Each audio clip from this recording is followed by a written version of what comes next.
기독교 강요 3권 제25장 네 번째, 부활은 하나님의 무한하신 권능에서 비롯됨.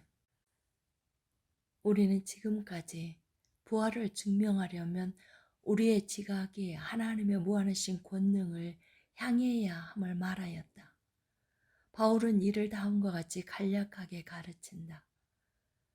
그는 만물을 자기에게 복종하게 하실 수 있는 자의 역사로 우리의 낮은 몸을 자기 영광의 몸의 형체와 같이 변하게 하시리라.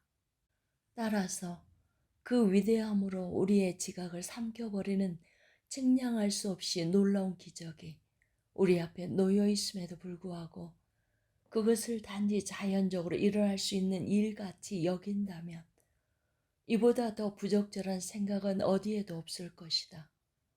그렇지만 바울은 자연의 증거를 제시하면서 부활을 부인하는 사람들의 어리석음을 논박하는 바, 어리석은 자여, 네가 뿌리는 씨가 죽지 않으면 살아나지 못하겠고 라고 전한다. 즉 씨를 뿌리는 것을 통하여 우리는 부활의 표본을 볼 수 있다는 것이다. 왜냐하면 나달이 우물 내는 것은 썩음을 통해서이기 때문이다. 만약 우리가 세계 모든 지역에서 우리의 눈앞에 펼쳐지는 기적들의 마땅한 주의를 기울인다면 이 사실을 믿기가 그리 어렵지 않을 것이다.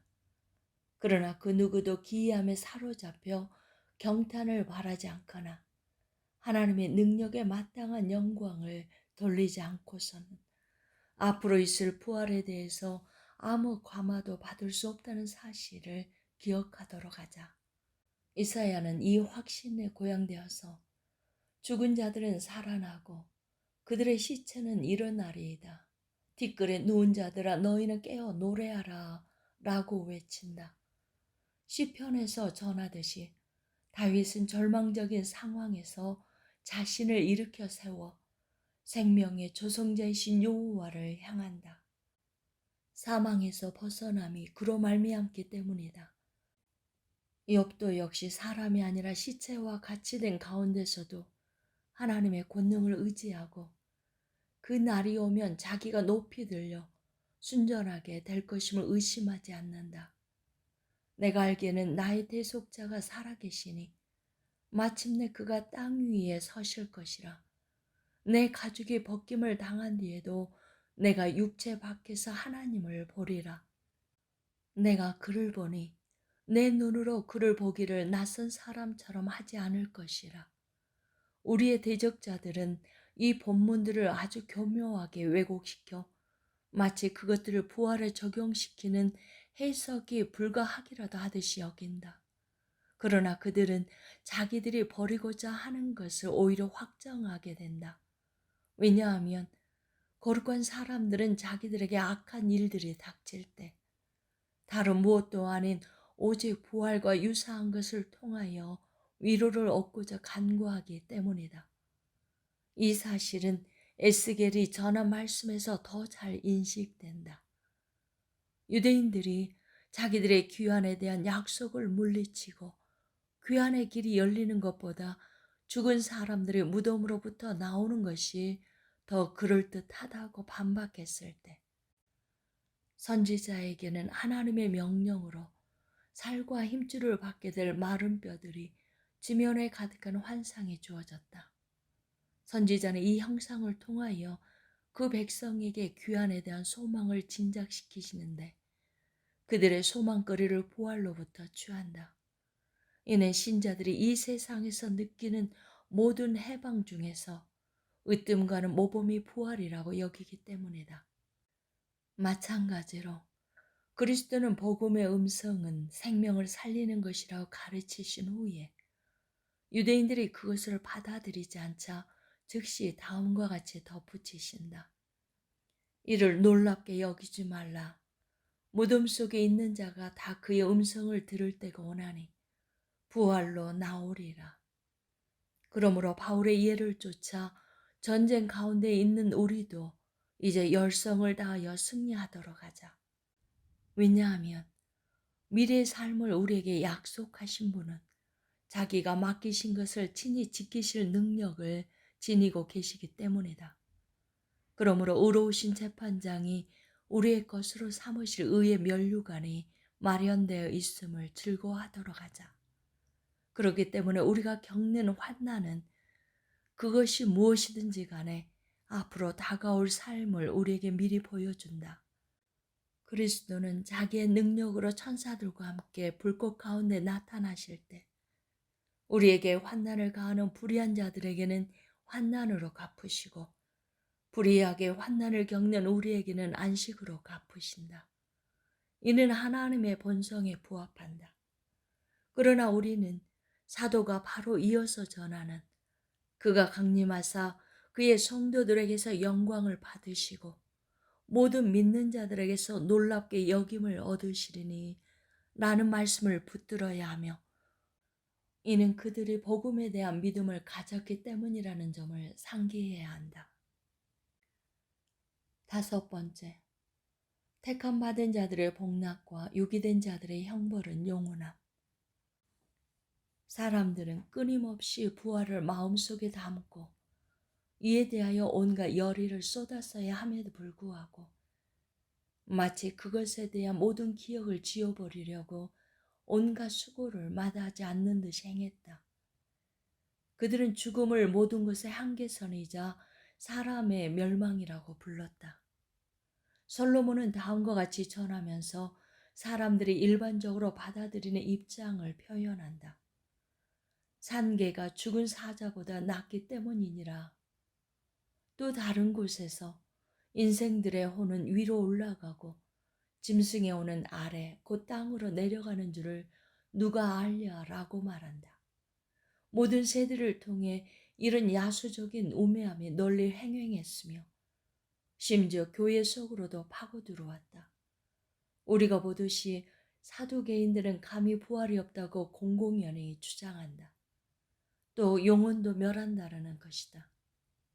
그러나 사람들은 항상 믿을 수 없는 자연의 충동에 이끌려 자기들의 눈앞에 있는 부활의 모상을 보게 되므로 이 아둔한 무지에 대한 변명을 일삼을 수 없다. 신성하고 불가침한 매장을 새로운 삶에 대한 보증이라고 여기지 않는다면 그 관습이 왜 있겠는가? 어떤 사람도 이것이 오류에 의해서 생겨났다고 받아들일 수는 없을 것이다. 왜냐하면 매장의 예식이 거룩한 조상들에 의해서도 활발히 지켜졌을 뿐만 아니라 하나님은 동일한 관습을 심지어 이방인들 중에도 계속 남겨두셔서 그들이 눈앞에 놓인 부활의 모상을 통하여서 자기들의 무관심을 깨뜨려 버리도록 하셨기 때문이다.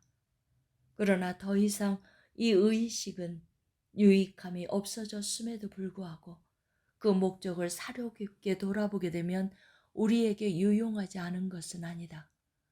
왜냐하면 아무도 믿지 않았던 것을 모든 사람이 동시에 인정했음을 생각해 볼 때 그 자체가 그것에 대한 불신을 심각하게 반박하는 것이 되기 때문이다. 그러나 사탄은 사람들의 지각을 마비시켜 그들의 죽음과 함께 부활에 대한 기억도 매장시켰을 뿐만 아니라 다양한 허구들로서 이 부분의 가르침을 부패시켜 끝내 없어버리려고 시도했다. 이미 바울의 시대에 사탄이 이 일로서 반역을 꾀하기 시작했다는 사실은 그냥 넘어가도록 하자. 그리고 그 이후 얼마 지나지 않아 그리스도의 나라를 1000년 동안 제한시켰던 천년 왕국론자들이 뒤따랐다. 그들의 거짓은 너무나 유치해서 논쟁의 필요도 없고 가치도 없다. 그들의 오류의 구실을 제공한 것이 요한계시록이었으면 의심의 여지가 없지만 요한계시록은 결코 그들을 지지하지 않는다. 그들의 주장과는 달리 여기에서 1000이라는 수는 교회의 영원한 복락이 아니라 오로지 교회가 여전히 땅에서 수고를 계속하는 동안에 감당해야 할 남아있는 각종 난관들을 지칭할 뿐이다. 나아가 우리가 보듯이 모든 성경은 택함받은 자들의 복락과 유기된 자들의 징벌이 끝이 없을 것이라고 선포하고 있다. 그런데 이 모든 사안은 우리의 시야 밖에 있으며 우리의 마음이 미치지 못할 만큼 멀리 떨어져 있으므로 우리는 믿음으로써 하나님이 들려주시는 확실한 말씀들을 받아들이든지 아니면 이에 대한 이해를 포기하든지 해야 한다. 하나님의 자녀들이 앞으로 누릴 삶의 기업을 천년에 한정시키는 것이 그리스도와 그의 나라에 대한 얼마나 큰 능욕이 되는지를 도무지 그들은 깨닫지 못하고 있다. 만약 하나님의 자녀들이 불멸성을 옷 입지 못한다면 그들은 그리스도의 영광으로 변화될 것인가 그리스도 자신도 불멸하는 영광으로 받아들여지지 못하셨을 것이다. 만약 그들의 복에 끝이 있다면 그것이 의지하고 있는 견고한 토대인 그리스도의 나라도 단지 일시적이 될 뿐일 것이다. 요컨대 이러한 주장을 하는 자들은 하나님께 속한 모든 일에 대하여 극도로 무지한 사람들이거나 악의가 가득한 뒤틀려진 마음을 품고 모든 하나님의 은혜와 그리스도의 능력을 전복시키려고 도모하는 사람들이거나 할 것이다. 왜냐하면 그들은 죄가 지워지고 죽음이 삼켜지며 영생이 완전히 회복될 때가 아니면 어떤 경우에도 성취될 수 없기 때문이다. 유기된 자들이라고 해서 영원한 형벌을 가한다면 너무 지나친 잔인함이 하나님께 돌려질 것이라고 두려워하면서 이 사람들이 내뱉은 말이 얼마나 어리석은 것인지 심지어 소경도 꿰뚫어 볼 수 있을 것이다. 또한 이런 어리석은 말을 하는 자들은 만약 주님이 유기된 자들이 자기들의 배운 망덕으로 인하여 스스로 자격을 상실했다고 해서 그들에게서 자기의 나라를 빼앗으신다면 그 죄는 일시적인 데 반해서 이야말로 진정 불의한 일을 행하는 것이라고 주장한다. 그렇다고 치자. 그러나 그들이 죄를 지음으로써 위반한 하나님의 어미는 물론 심지어 그의 의의도 영원하기 때문에 그들의 불의에 대한 기억 역시 사라지지 않는 것이 당연하다. 그런데도 그들은 위에서 보았듯이 하나님의 형벌이 범죄에 비해서 과하다고 주장하는 것이다. 그러나 이러한 모독은 참을 수 없다. 그들은 하나님의 어미에 대해서는 거의 가치를 인정하지 않기 때문에 그것에 대한 경멸을 대수롭지 않게 여기는 데 반해서 한 영혼의 멸망은 그보다 더 중하게 다룬다. 그러나 이러한 사소한 것들은 넘어가도록 하자. 이렇게 하는 것이 위에서 한 말과도 배치되지 않는다.